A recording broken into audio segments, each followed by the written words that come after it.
The company is under pressure as some Western economies now seek to diversify their semiconductor supply chains. Well, let's speak to Malcolm Penn, who's a global semiconductor industry analyst and chief executive of Future Horizons. Thank you for being with us. And talk to me, first of all, about these figures. Not as great as expected, but given what's going on in the industry, some would say maybe a good performance. Yes, I mean, the fact is the semiconductor industry is notoriously cyclical, and it does go through these boom and bust phases. This is the 17th in its 60-year history. So it's nothing unusual, and we're really suffering the repercussions of the shortage that was there 2 years ago. And now suddenly we overcapacity in the industry causes these cycles to go down. So TSMC is not immune. They may be the largest and most successful company, but they're not immune to the economic challenges of the industry. And so they're following that global trend. So let's just explore that supply glut, because in the pandemic, there was a lot of demand for electronics, of course. That meant there was a shortage of chips. Maybe not as many were manufactured because of shutdowns and lockdowns. Now we're in a position, where there are too many chips. Is that right?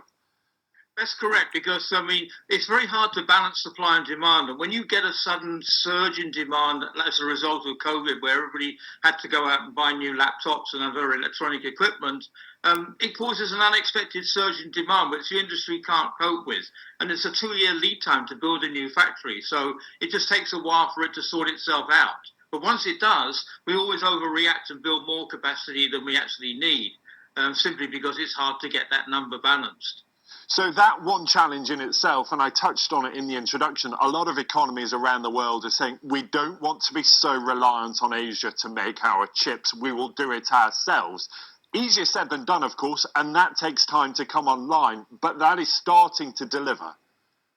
It's not quite starting to deliver yet. I mean, they're starting to build these new factories in America in particular, but it will take another year or so before they'll start to come online. So there is this just long time between making the decision you want to do something and it actually being leading to new capacity, 2 to 3 years. And so in the meantime, the likes of TSMC are saying, look, we've got this market, it's there for the taking, we need to provide for it, because essentially that business could dry up when those new factories come online? I think it will take a long, long time for it to dry up, because the factories that are currently being built in America and are destined to be built elsewhere are a small part of the overall pie. So in the longer term trend, if that continues, yes, we are eating into their business, but that will take a long time to happen. It took 20 years to get to this situation, and you don't unravel that overnight.